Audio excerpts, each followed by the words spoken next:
The morning light filtered through our kitchen window like it had 1,000 times before, painting everything in that soft golden glow that used to make me feel safe. Used to. Now, as I stand here holding Nolan's phone, my hands trembling like autumn leaves, I realize that some mornings change everything. It was supposed to be ordinary. Monday morning, 7:15 a.m. Coffee brewing, eggs sizzling in the pan, the familiar chaos of getting twin 8-year-olds ready for school. Nolan was in the shower humming some tune I couldn't place. Probably something he'd heard on the radio during his morning jog. "Mom. Daddy's phone is ringing." Jackson's voice carried from the sitting room, followed immediately by Jeremiah's echo. "Yeah, it's really loud." I wiped my hands on the kitchen towel, the same blue one with tiny sailboats that my mother had given us for Christmas 3 years ago. Such a small detail, but I remember it clearly now. Funny how your mind holds on to the strangest things when your world is about to implode. "Coming, boys," I called out, patting across our hardwood floors in my slippers, the fuzzy pink ones Nolan had bought me for my birthday, joking that they made me look like a bunny. He'd kissed my nose when he said it, and I'd laughed, feeling cherished and silly and completely, utterly in love. The phone sat on the coffee table, vibrating against the glass surface with each ring. Unknown number. I hesitated for a moment. Nolan was particular about his phone, always keeping it close, always answering it himself. But the shower was still running and whoever was calling seemed persistent. I picked it up. "Hello?" It came out as a whisper I'm sure the caller didn't hear. Silence stretched across the line, broken only by the faint sound of someone breathing. Then, soft as silk and devastating as a knife through the heart, came the words that would haunt me forever. "Honey, you've forgotten your ring and wristwatch again." My blood turned to ice water in my veins. The voice was gentle, intimate, speaking to someone they clearly loved. Someone they thought was Nolan. I started to speak to correct the mistake, but the voice continued, oblivious to my shock. "I love you so much. See you soon." The line went dead. I stood there in our sitting room, surrounded by evidence of our happy life. Family photos on the mantel, the boys' artwork stuck to the refrigerator with colorful magnets, Nolan's reading glasses folded neatly on the side table, while my entire world shifted on its axis. The voice. Dear God, the voice. I knew that voice. I'd heard it at every family gathering, every holiday dinner, every celebration and crisis that had shaped my life. I'd heard it whisper lullabies to my babies, offer comfort during my father's heart attack, share secrets over late-night phone calls when I was struggling with new motherhood. My hands shook so violently that I nearly dropped the phone. My breath came in short, shallow gasps, and for a moment I thought I might faint right there on our Persian rug, the one we'd bought together on our 5th anniversary trip to Turkey. Because that voice, that loving, intimate voice whispering sweet nothings to my husband, that voice belonged to someone who should never, ever speak to Nolan that way. Someone who sat at our dinner table every Sunday. Someone who babysat my children. Someone who called me sweetie, and brought homemade cookies and knew every detail of my marriage, my hopes, my fears. Someone I trusted with my life. The sound of the shower stopping upstairs made me jump. Nolan would be down in 5 minutes, hair damp, smile bright, asking what was for breakfast like he had every morning for the past 10 years. I looked at his phone in my hand, then at my twin boys coloring at the kitchen table, innocent and beautiful and completely unaware that their mother's heart was breaking into a million pieces.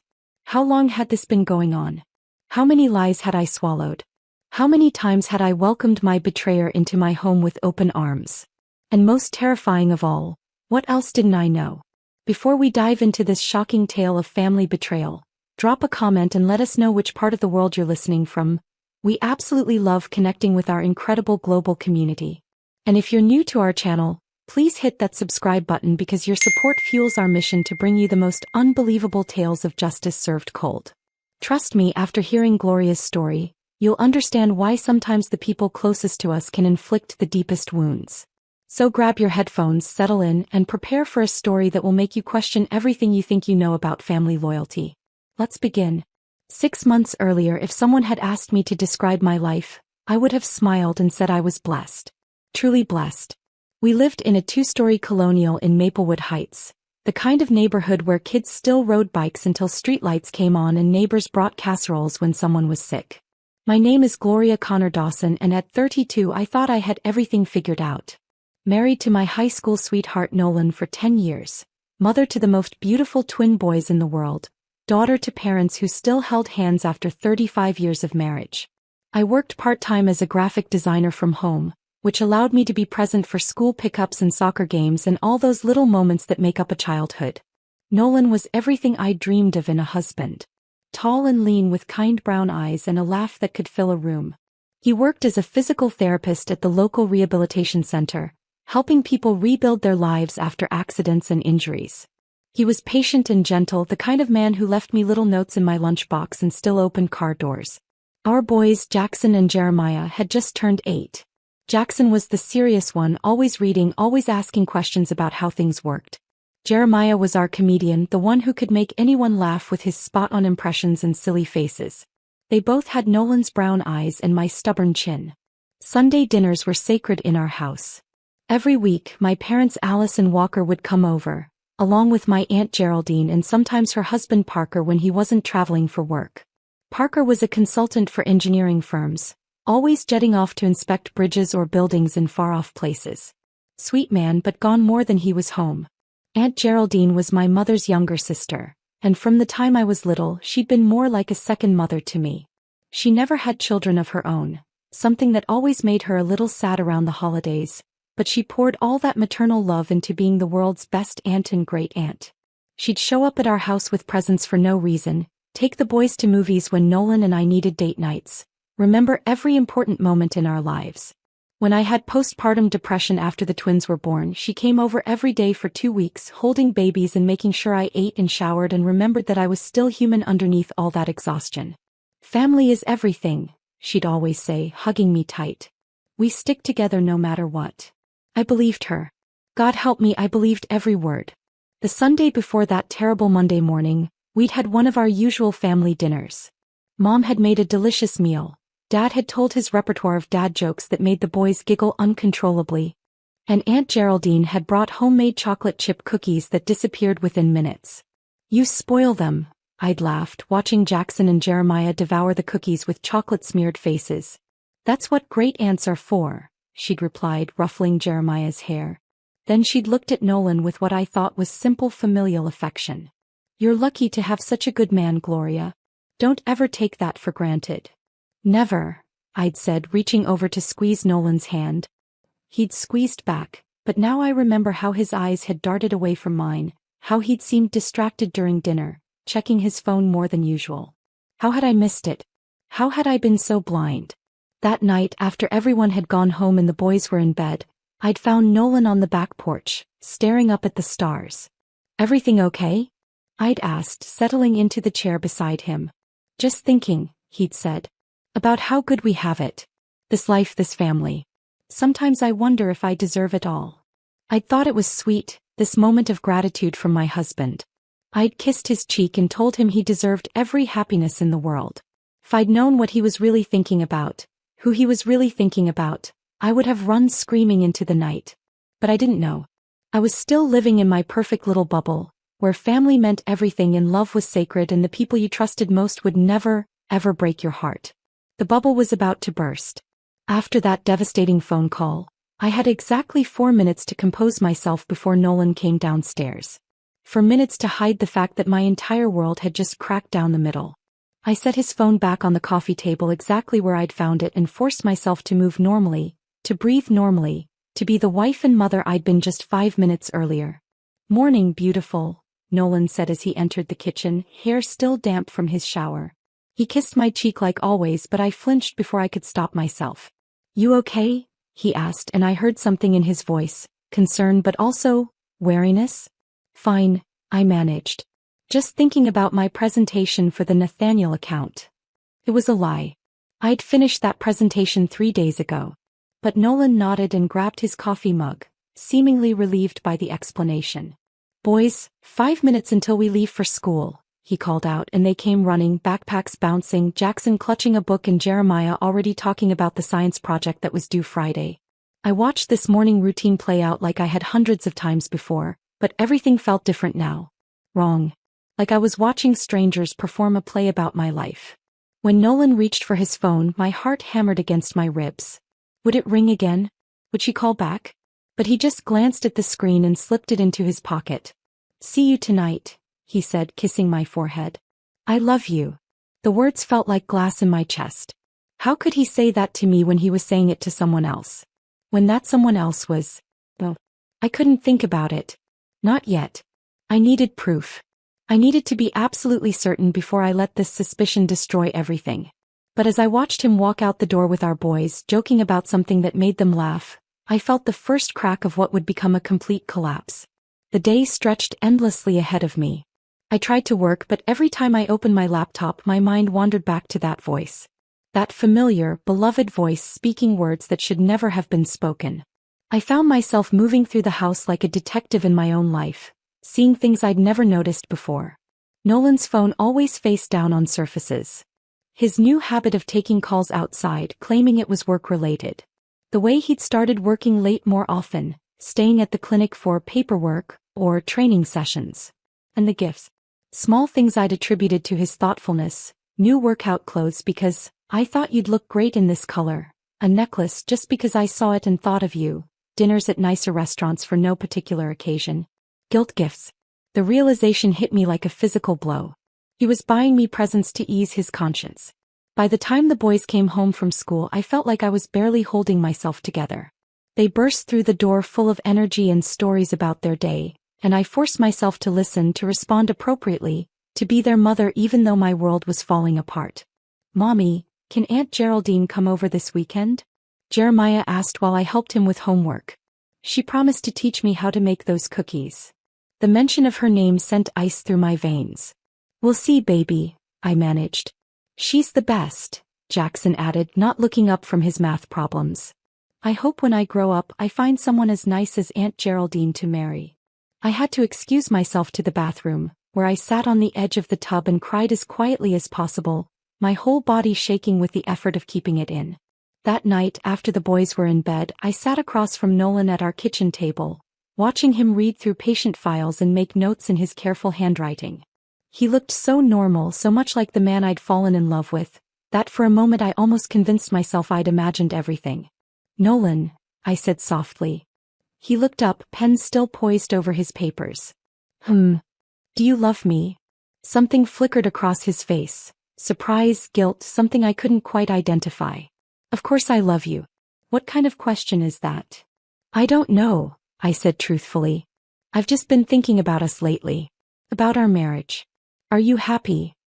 He set down his pen and reached across the table to take my hand. His touch, once so comforting, now felt foreign. Gloria, where is this coming from? Did I do something wrong? The concern in his voice sounded genuine, and for a wild moment I considered telling him everything. About the phone call, about my suspicions, about the way my heart felt like it was being slowly crushed in a vice. But I couldn't. Not yet. Because if I was wrong, if somehow, impossibly, I was wrong, I would have destroyed our marriage over nothing. And if I was right, I needed to be smart about what came next. No, I said finally. You didn't do anything wrong. I love you. I love our family.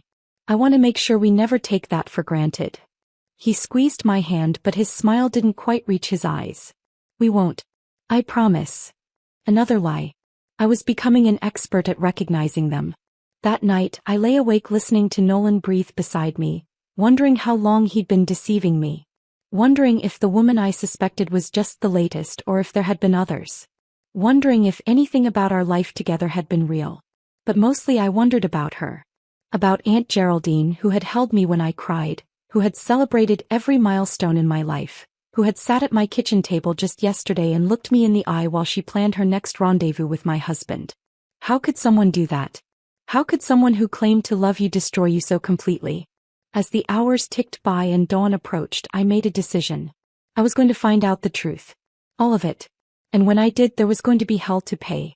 The next morning, after Nolan left for work and the boys for school, I sat in my empty house with a cup of coffee that had gone cold an hour ago, trying to decide where to start. I could confront him directly, but he'd just deny it. I could confront her, but without proof she'd deny it too. And if I was wrong, God, what if I was somehow wrong? I'd have accused my aunt of sleeping with my husband based on nothing more than a phone call. But I wasn't wrong. Deep in my bones, in that place where instinct lives, I knew I wasn't wrong. I started with Nolan's laptop. We'd always had each other's passwords, a sign of trust in our marriage that now felt like bitter irony. His computer was mostly work-related files and photos of the boys, but I noticed he'd recently cleared his browser history. That was new. Nolan wasn't particularly tech-savvy. He usually let months of browsing data accumulate without thinking about it. His email was clean too. Suspiciously clean. No personal messages older than a week. Nothing that seemed remotely romantic or secretive. But there was a new folder I'd never seen before, labeled PT Certification. Physical Therapy Certification. It was empty. My hands were shaking as I checked his social media accounts. Everything looked normal. Family photos, work updates, the occasional funny video. But when I looked at his private message history, my heart sank. There were deleted conversations. Lots of them. The message threads showed gaps where entire exchanges had been removed. I was no detective, but I wasn't stupid either. People don't delete innocent conversations. My phone buzzed with a text message and I nearly jumped out of my skin. It was from Aunt Geraldine. Hi sweetie. Was thinking of dropping by this afternoon with some of that banana bread you love. Would that be okay? I stared at the message, my stomach churning. He wanted to come over. To sit in my kitchen and smile at me and ask about my day, all while carrying on an affair with my husband. I typed back, actually I'm not feeling well today. Rain check. Her response came immediately, oh no. What's wrong? Do you need me to pick up the boys from school? Even now, even knowing what I knew, she was still playing the role of the caring aunt. It was almost impressive in a sick way. Just tired. I'll be fine. Take care of yourself, honey. Love you. Love. The word made me want to throw my phone across the room. I spent the rest of the morning going through everything I could think of, credit card statements, phone records, anything that might give me a clue about what had been happening under my nose. The phone records were revealing. Over the past 6 months, there had been dozens of calls and texts between Nolan's number and one I recognized as Aunt Geraldine's. Many of them were during work hours when I would have assumed he was with patients. Some were late at night after I'd gone to bed. I printed everything out, my hands steady now that I had a task to focus on. Evidence. I was building a case like I was preparing for trial. The credit card statements showed something interesting too. Charges at restaurants I'd never been to, always for 2 people. A florist I didn't recognize. A jewelry store purchase from 2 months ago. The same week he'd given me that just because necklace. He bought us both gifts. The thought made me physically ill. When the boys came home from school, I tried to act normal, but Jackson, perceptive as always, noticed something was wrong. Mom, your eyes are red. Are you sick? Just allergies, baby, I lied, pulling him in for a hug. He smelled like chalk and playground dirt and innocence, and I held him a little too tight. Can we call Aunt Geraldine? Jeremiah asked. I want to tell her about the story I wrote in English class. The casual way they loved her, trusted her, made everything so much worse. She wasn't just betraying me, she was betraying them too. They adored her and she was helping to destroy their family. Maybe later, I said. Right now, let's focus on homework. That evening, Nolan came home with flowers. Grocery store daisies, but flowers nonetheless. Another guilt gift. What's the occasion? I asked, though I already knew. No occasion.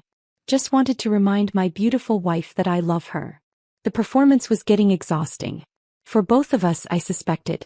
We had dinner like a normal family. We helped the boys with homework like normal parents. We watched TV together like a normal couple. But underneath it all, I felt like I was drowning in lies. After the boys were asleep, I excused myself for a bath. Instead, I sat on the bathroom floor and called the one person I could trust with this mess. Dad? It's me. I need to talk to you about something. Can you come over tomorrow while Nolan's at work? Walker Connor had been my rock my entire life. If anyone could help me figure out what to do next, it was him. Of course, sweetheart, he said, and I could hear the concern in his voice. Is everything okay? No, I said, and it was the first completely honest thing I'd said all day. Everything is very much not okay. My father arrived the next morning at exactly 10 o'clock, carrying 2 cups of coffee from our favorite diner and wearing the worried expression I remembered from my teenage years whenever I'd called him for help. Walker Connor was 63 years old, a retired construction foreman with calloused hands and the kind of steady presence that made you feel safe just by being in the room with him.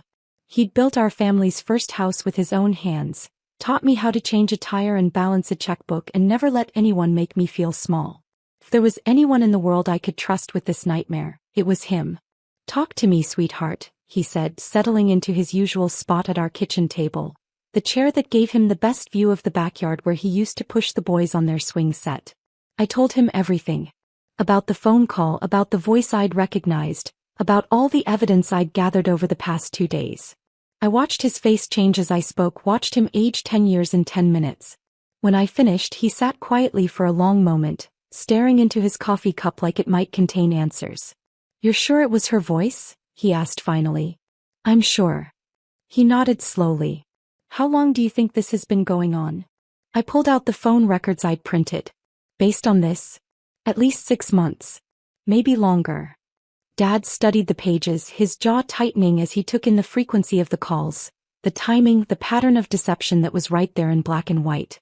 "Son of a bastard," he muttered, and I'd rarely heard my father curse. "I'm sorry, Gloria. I shouldn't have said that." "It's okay, Dad. I've been thinking worse things." He looked up at me and I saw something fierce and protective in his eyes that reminded me why I'd always felt so safe as his daughter. "What do you want to do?" he asked. It was the question I'd been asking myself for 2 days. What did I want? Justice? Revenge? Just the truth? "I want proof," I said. "Proof that no one can deny or explain away. And then I want them to face consequences for what they've done." "What kind of consequences?" I thought about my boys sleeping peacefully in their beds upstairs, about the life we'd built that was all based on lies, about the sister my mother loved and trusted who had been betraying our entire family. "I want him gone," I said. "Out of my life, out of my house, out of my children's daily lives. I want a divorce that protects me and the boys financially. And I want everyone to know what they did." Dad nodded approvingly. "That sounds like a plan. But Gloria, if you're going to do this, you need to be smart about it. You can't let emotions drive your decisions." "I know." "Do you? Because right now you're hurt and angry and those are valid feelings. But if you want to come out of this in the best position possible, you need to think strategically." He was right. I'd spent 48 hours in emotional free fall, but now I needed to get practical. "What would you do?" I asked. Dad leaned back in his chair and I could see his mind working. "First, you need a lawyer. Not just any lawyer. Someone who specializes in divorce cases and knows how to protect your interests. Second, you need more evidence. Photos, recorded conversations, something that makes their affair undeniable. Third, you need to protect your assets. Make sure he can't clean out bank accounts or hide money. And Mom. This was the part that terrified me most. My mother Alice adored her sister. They talked every day, had lunch twice a week, shared everything. Learning that Geraldine had betrayed our family would destroy her. Dad's expression softened. "We'll tell your mother when the time is right. But Gloria, she's going to need time to process this. Geraldine isn't just your aunt. She's been Alice's closest friend for 60 years. "I know. But she deserves to know the truth." "She does. But let's get all our ducks in a row first." We spent the rest of the morning planning. Dad gave me the name of a lawyer he'd heard good things about, Eleni Matthias, who had a reputation for being smart, thorough, and absolutely ruthless when her clients were being wronged. "She helped Miguel's daughter with her divorce last year," he said. "Took that cheating husband to the cleaners." By the time Dad left, I felt something I hadn't felt in days. Hope. Not hope that my marriage could be saved, that was dead and buried, but hope that I could get through this and build something better on the other side. That afternoon I called Eleni Matthias's office. "Matthias Family Law," a crisp voice answered. "I'd like to make an appointment with Ms. Matthias. It's regarding a divorce." "Of course. Can I get some basic information?" As I gave my name and details, I felt like I was crossing a bridge with no way back. But for the first time since Monday morning, I wasn't terrified of what lay ahead. I was ready to fight. Eleni Matthias's office was nothing like what I'd expected. Instead of the sterile, intimidating law firm atmosphere I'd imagined, her space felt warm and welcoming. Plants lined the windows, family photos sat on her desk, and the chairs were actually comfortable. Eleni herself was a surprise too. Petite and probably in her early 40s, with kind eyes behind stylish glasses and a handshake that conveyed both strength and compassion. "Thank you for seeing me on such short notice," I said as she closed the door behind us. "Your father spoke very highly of you when he called," she replied, settling behind her desk. He also said you're dealing with some complicated family dynamics. I'd spent the drive over practicing what I would say, but now that I was here, the words felt inadequate. My husband is having an affair, I said simply. With my aunt. Elaine's expression didn't change, but I saw her pick up a pen and pull a legal pad closer. Tell me everything. So I did. For the third time in a week, I told the whole sordid story. The phone call, the investigation, the evidence I'd gathered. Elaine took notes, asked clarifying questions, and never once looked shocked or judgmental. When I finished, she set down her pen and looked at me directly. Gloria, I'm going to ask you something, and I want you to think carefully before you answer. What do you want to accomplish here? I want a divorce. I want custody of my children. I want to make sure I'm financially protected. Those are all achievable goals. But there's something else I'm hearing. You want justice. You want them to face consequences for the betrayal. Is that accurate? I nodded. Good, she said, and there was steel in her voice now. Because in my experience, people who cheat don't just hurt their spouses. They hurt entire families. Children suffer. Extended families are destroyed. And the cheaters often walk away thinking they can just start fresh without facing any real consequences. So you'll help me? I'll help you. But we're going to do this right. By the time we're finished, your husband will understand exactly what he's lost, and your aunt will understand exactly what her choices have cost her. Over the next hour, Elaine outlined a strategy that was both comprehensive and surgical. We would gather irrefutable evidence of the affair. We would document Nolan's assets and income to ensure he couldn't hide money. We would build a custody case that prioritized the boy's well-being. And we would make sure that when the truth came out, it came out in a way that protected me and the children while exposing the full scope of the betrayal. I'm going to need you to be stronger than you've ever been, Elaine warned me. This process is going to be emotionally brutal. There will be times when you want to give up, when the easier path seems like letting them get away with it. Can you handle that? I thought about my boys, about the life I wanted to build for them, about the example I wanted to set. Yes, I said. I can handle it. Then let's get to work. The first step was hiring a private investigator. Elaine recommended someone she'd worked with before, a former police detective named Evan Dean who specialized in matrimonial cases. He's discreet, thorough, and he documents everything properly so it can be used in court, she explained. If your husband and aunt are meeting regularly, Evan will get the proof we need. The second step was financial protection. We would monitor all bank accounts and credit cards for unusual activity. I would start documenting household expenses and the boys' needs.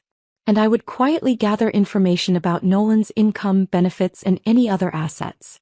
Don't change your behavior at home, Elaine advised. Act like everything is normal.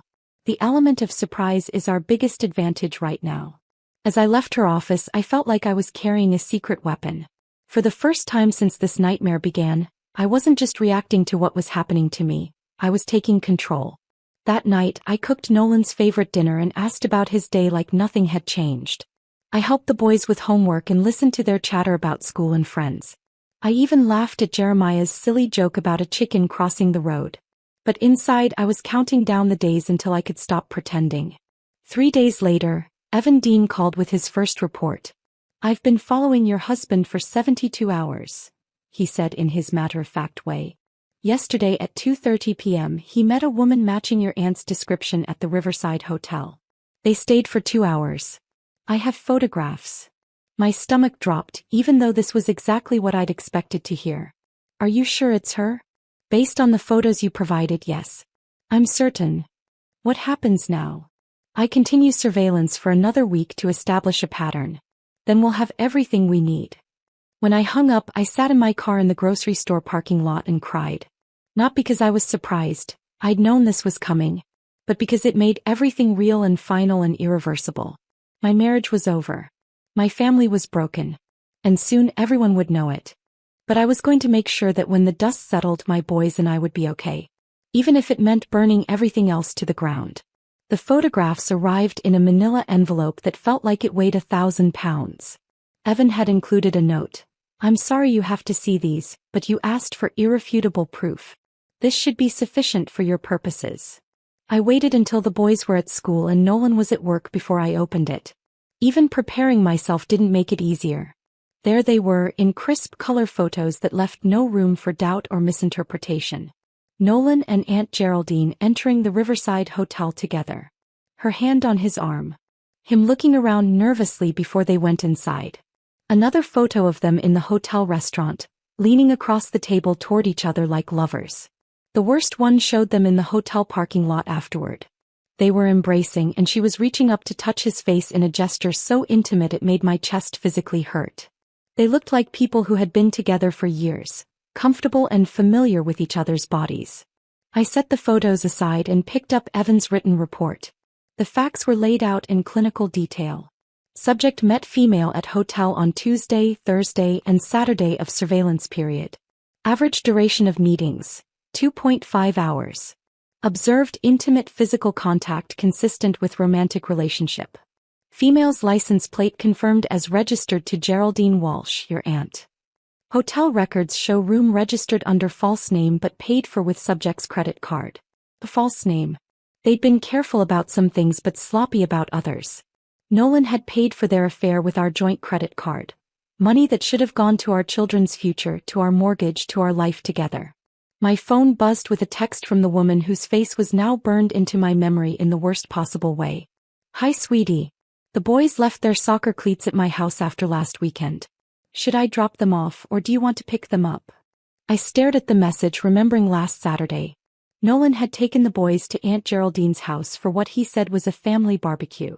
Just the guys, he'd said, giving me a chance to relax and have some alone time. Except now I knew that while my children were playing in her backyard, their father was planning his next hotel rendezvous with their great-aunt. The level of deception was staggering. I typed back, I'll pick them up this afternoon.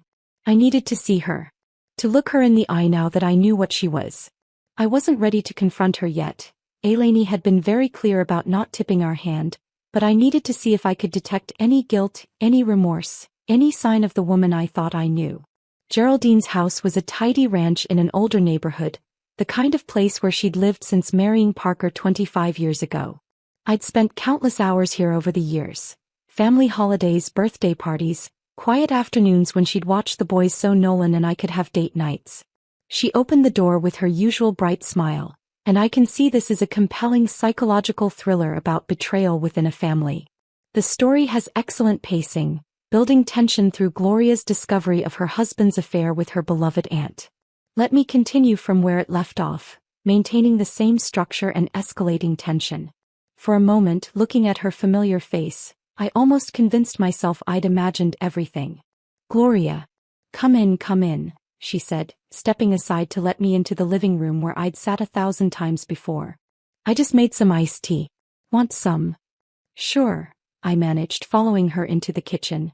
Everything looked exactly the same. The ceramic rooster collection on the windowsill, the cross-stitch sampler that read, "Bless this home," the refrigerator covered with photos of our family. Photos of me and Nolan on our wedding day. Photos of the boys as babies. Photos of all of us together at Christmas, Easter, birthdays. She'd been planning to destroy all of this while surrounding herself with reminders of what she was destroying. You look tired, honey, she said, pouring tea into glasses decorated with little sunflowers. Everything okay? The concern in her voice sounded so genuine. If I didn't know better, I would have believed she actually cared about my well-being. Just busy with work, I said, accepting the glass. You know how it is. I do. Sometimes I think you work too hard.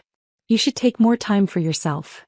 She settled into the chair across from me, the same chair where she'd held me when I cried about my miscarriage 3 years ago. Maybe plan a little getaway with Nolan? I'd be happy to watch the boys. The audacity was breathtaking. She was suggesting I go away so she could have more time with my husband. That's sweet of you to offer, I said, proud of how normal my voice sounded. But Nolan's been so busy at work lately.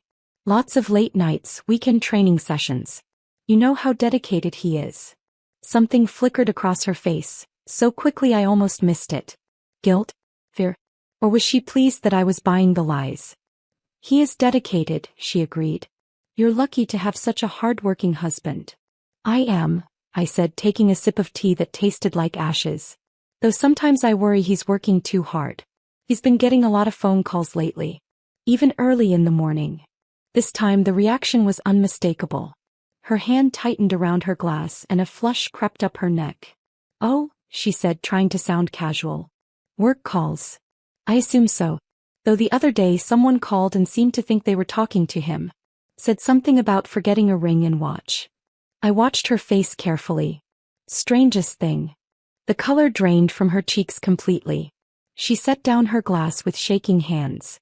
How odd," she stammered. "Isn't it?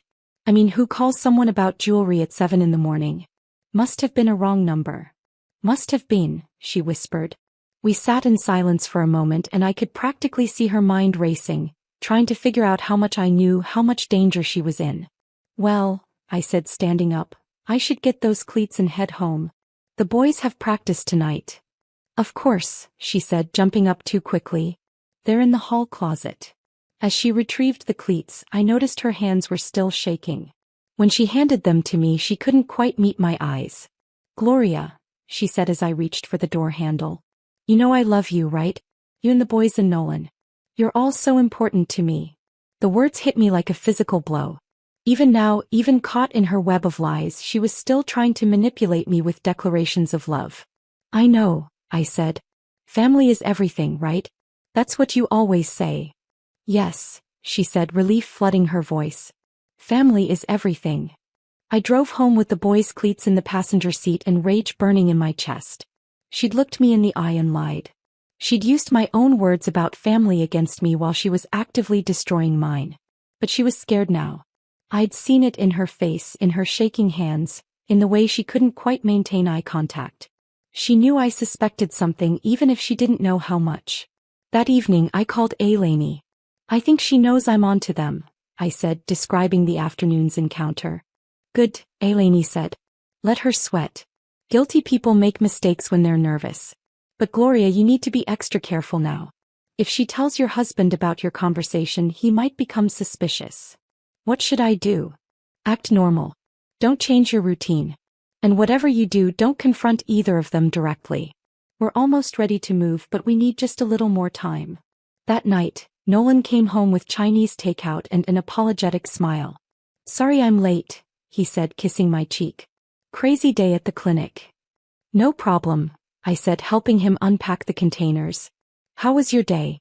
Anything interesting happen?" "Not really. Just the usual." But I noticed he was avoiding eye contact and his phone was buzzing more than usual. "Oh, and Geraldine called the clinic. Said she talked to you today and you seemed stressed. She's worried about you." She'd called him immediately after I left, probably in a panic about what I might know. "That's sweet of her," I said. "I did stop by to get the boys' cleats. We just chatted for a few minutes." "She said you asked about my work schedule. About phone calls." My heart hammered, but I kept my voice steady. "Did I? I don't remember. I've been so scattered lately with the Nathaniel project." He studied my face for a moment, then seemed to relax. "Well, she's just looking out for you. For all of us." "She always has," I agreed. But as we sat down to dinner with the boys, I noticed Nolan checking his phone constantly. And when it buzzed during Jeremiah's story about his science project, I saw the name on the screen before he quickly turned it face down. Geraldine. They were in full damage control mode now, trying to figure out how much I knew and what to do about it. But they were too late. Tomorrow, Evan would deliver his final report. Next week, Elaine would file the divorce papers. And soon, very soon, their secret would be secret no more. I smiled at my family around the dinner table. My innocent boys chattering about their day, my lying husband pretending to listen while texting his mistress under the table. Let them panic. Let them scramble. Let them wonder what I knew and when the other shoe would drop. Because when it did, it was going to destroy everything they thought they could get away with. Evan's final surveillance report arrived on a Friday morning, and it was even more damning than I'd expected. Over 2 weeks, he documented 7 meetings between Nolan and Aunt Geraldine. Hotels, restaurants, even a weekend trip to a bed and breakfast 2 hours away. A trip that coincided with Nolan's supposed physical therapy conference. But the most devastating evidence was the audio recording. "I was able to place a listening device in your husband's car," Evan explained during our phone call. "It's completely legal since you're married and it's jointly owned property. What I captured yesterday might be difficult to hear, but it provides definitive proof of the affair. My hands shook as I pressed play on the audio file he'd sent. Nolan's voice came through clearly. She's getting suspicious. The way she looked at me when I came home yesterday, and Geraldine said she was asking weird questions about phone calls. Then her voice, that familiar voice that had sung me lullabies and comforted me through heartbreak. Maybe we should cool things off for a while. Just until things settle down. No. Nolan's voice was firm, almost angry. I'm not giving you up. Not now. I love you, Geraldine. I've never felt this way about anyone, not even Gloria. The words hit me like a physical blow. Not even Gloria. His wife of 10 years, the mother of his children, meant less to him than his affair with my aunt. But what if she finds out? Geraldine's voice was worried. What if she tells Alice? Or the boys? I can't lose my family, Nolan. You won't lose them. And even if Gloria suspects something, she doesn't have proof. She's not the type to blow up her life over suspicions. They were both wrong about that. I just feel so guilty sometimes, Geraldine continued. She trusts me completely. She tells me everything about your marriage, about her fears and hopes. And I sit there and listen and pretend to care while you're what? While you're finally happy. While you're finally with someone who appreciates you the way Parker never has. So that was part of it. Her marriage to Parker had been struggling, and she'd decided my husband was the solution. It's not that simple, she said. Gloria is like a daughter to me. I've loved her since she was born. Then why are you doing this? Nolan asked, and for a moment he sounded genuinely curious. There was a long pause before she answered. Because I love you more. I stopped the recording and ran to the bathroom where I was violently sick. When I was done, I sat on the bathroom floor and cried until I had no tears left. She loved him more than she loved me. More than she loved my children. More than she loved the family that had embraced her and trusted her and made her part of every important moment in our lives. My phone rang. It was Eleni. Did you listen to the recording? She asked. Yes. I'm sorry. I know how hard that must have been. But Gloria, this is exactly what we needed. With this evidence, we can proceed with confidence. When? Monday. I'll file the divorce papers first thing Monday morning. But there's something else we need to discuss. Do you want to tell your parents before this becomes public? I'd been dreading this conversation. My mother was going to be devastated. Not just about my marriage ending, but about her sister's betrayal. It would destroy her faith in family, in trust, in everything she'd believed about the people she loved most.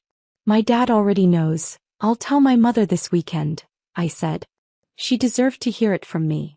Good. And Gloria? You're going to get through this. You're stronger than you know. That weekend, I arranged for the boys to have a sleepover at their friend's house. Then I asked my parents to come over for dinner, saying I had something important to discuss. They arrived at 6 o'clock, Mom carrying a casserole and Dad bringing wine, both of them chattering about their week and asking about the boys. They looked so happy, though Dad was looking at me with something like pity. We ate dinner and made small talk, and I memorized Mom's face before I destroyed their peace of mind forever. I didn't want my mother to know that her husband knew about it and was keeping a secret from her, so I decided to make it look like they two of them are just finding out for the first time. Mom, Dad, I said when we'd finished eating. I need to tell you something, and it's going to be very difficult to hear. The change in their expressions was immediate. Mom reached for Dad's hand across the table. What is it, Gloria? Mom asked. Nolan is having an affair, I said simply. I'm filing for divorce on Monday. Mom gasped, her hand flying to her mouth. Dad's face darkened with anger. Are you sure? Mom asked. Maybe there's been a misunderstanding. I'm sure, Mom. I have proof. Photos, recordings, everything. Who? Mom asked, her voice deadly quiet. Who is he having an affair with? This was the moment I'd been dreading most. I looked at my mother, at her trusting face and kind eyes, and prepared to break her heart. Aunt Geraldine. The silence that followed was deafening. Mom's face went completely white, and for a moment I thought she might faint. No, she whispered. No, that's not possible. Geraldine would never. She loves you. She loves our family. I know this is hard to believe. You're wrong. Mom stood up abruptly, her chair scraping against the floor. You have to be wrong. Geraldine is my sister. He's been my best friend. She would never do this to you, to us. Dad reached for her hand, but she pulled away. Alice, sit down, he said gently. Let Gloria explain. There's nothing to explain because it's not true. Mom's voice was rising, becoming hysterical. I know my sister. I know her heart. She would die before she'd hurt Gloria. I pulled out my phone and played a portion of the recording. Geraldine's voice filled our kitchen. I love you more. Mom collapsed back into her chair as if her legs had given out. The sound that came from her throat was barely human, a keening wail of grief and betrayal that I'll never forget. Dad was around the table in seconds, pulling her into his arms while she sobbed against his chest. How long? He asked me over her head. Then I knew he understood me and was acting innocent like he is just finding out for the first time. I don't know how long, but it looks like this has been going on for a very long time. I'm going to kill him. I'm going to kill them both. Dad shouted. No. We're handling this legally. Eleni has everything under control. But he wasn't listening. He was holding his wife while she fell apart, and I could see the rage building in his eyes. 60 years, Mom sobbed. 60 years I've loved her, trusted her, shared everything with her. How could she do this? How could she look me in the eye and lie to me every single day? I didn't have an answer for that. I didn't think there was one. We sat in my kitchen for 2 hours while Mom cried and Dad held her and I tried to explain everything I'd learned. By the time they left, Mom looked like she'd aged a decade. What do you need from us? Dad asked at the door. Just be there for the boys when this all comes out. They're going to need their grandparents. Always, he said, hugging me tight. We're proud of you, Gloria. For being strong, for protecting your children, for not letting them get away with this. After they left, I sat alone in my house and prepared for the war that would begin on Monday. Nolan and Aunt Geraldine had no idea what was coming. They thought they were safe, that I was too trusting and naive to uncover their betrayal. They were about to learn how wrong they were. Monday morning arrived gray and cold, matching my mood perfectly.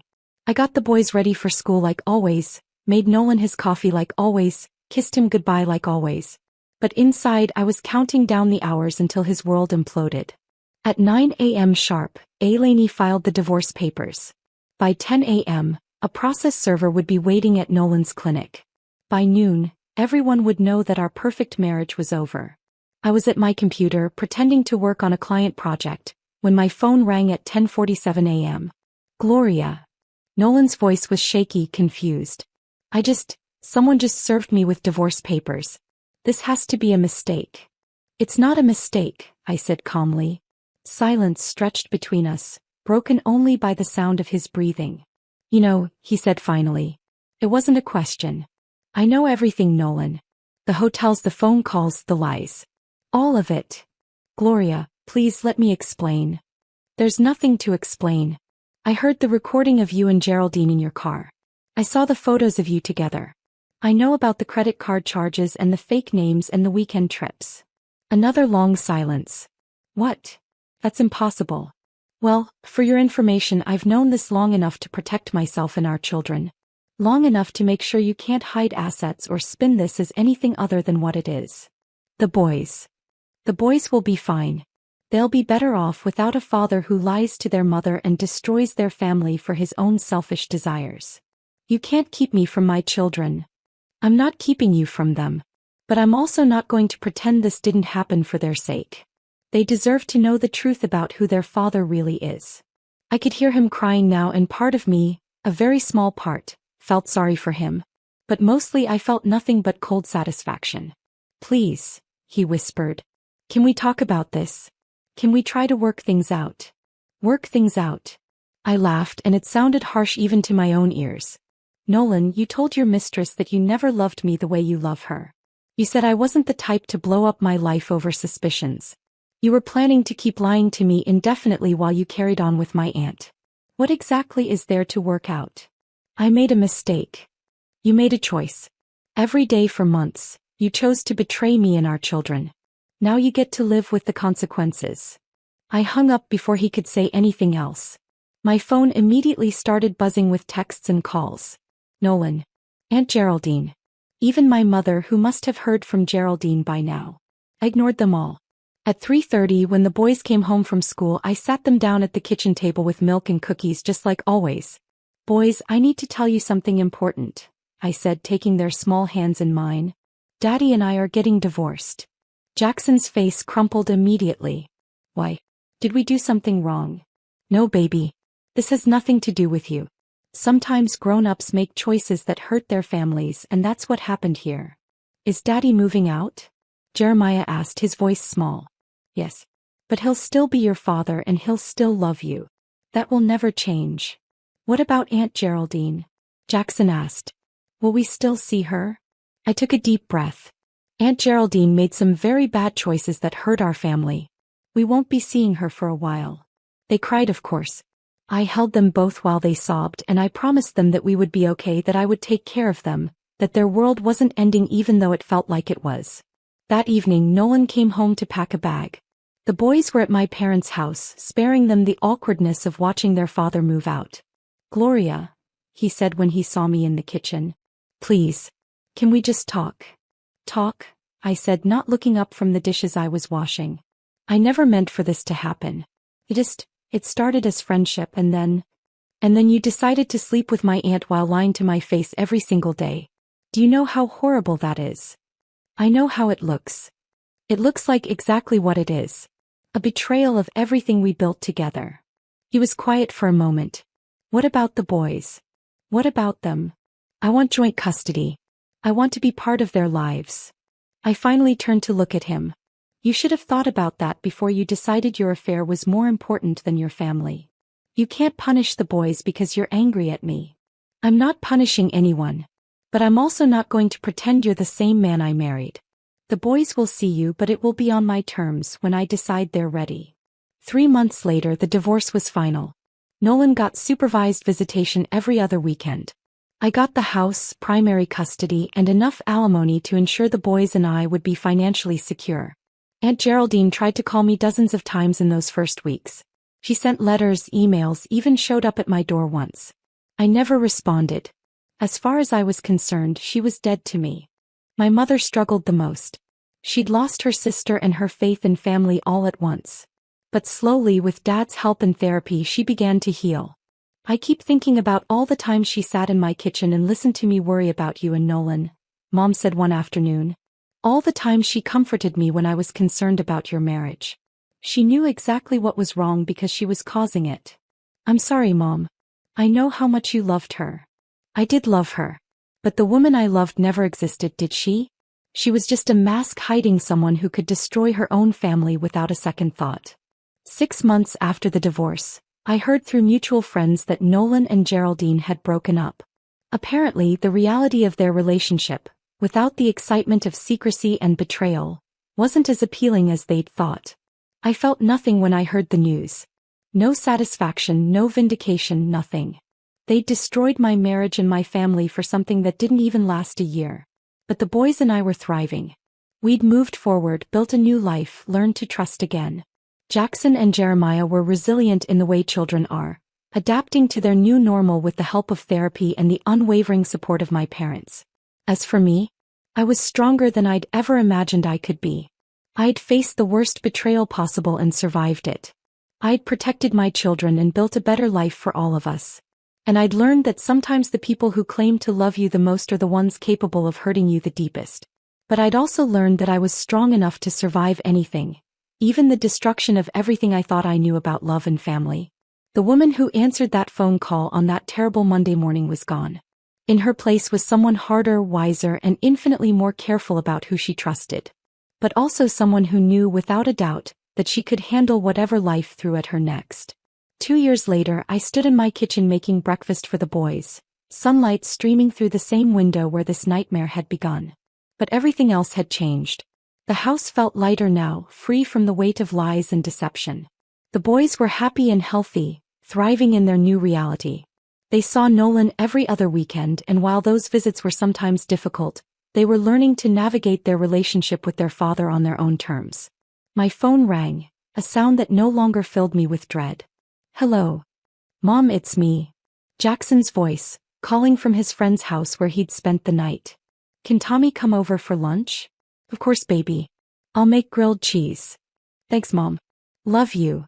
Love you too. I hung up and smiled. Such a simple conversation, but it represented everything I'd fought for. A peaceful home where my children felt safe and loved, where phone calls brought joy instead of devastation. The doorbell rang and I opened it to find a delivery man with a bouquet of flowers. "Gloria Connor?" he asked. "That's me." I took the flowers, curious. The card read, "Thank you for showing me what real strength looks like. A grateful client, Maria." Maria was a woman I'd met in Eleni's waiting room 6 months ago, going through her own divorce. I'd shared my story with her, offered support and encouragement. Apparently it had helped. As I arranged the flowers in a vase, I reflected on how much my life had changed. I'd started a support group for women going through divorce, particularly those dealing with betrayal by family members. I'd discovered a strength I never knew I had, and I was using it to help others find their own. The boys burst through the door, full of energy and weekend plans, and I realized something profound. I was happy. Genuinely, deeply happy in a way I hadn't been even before I discovered the affair. Because this happiness was mine. Built by me for me and my children. It wasn't dependent on anyone else's choices or lies or betrayals. I'd answered a phone call that destroyed my world, but in the end, it had given me something better. The knowledge that I was strong enough to rebuild from the ashes and create something beautiful. And that was worth everything I'd lost.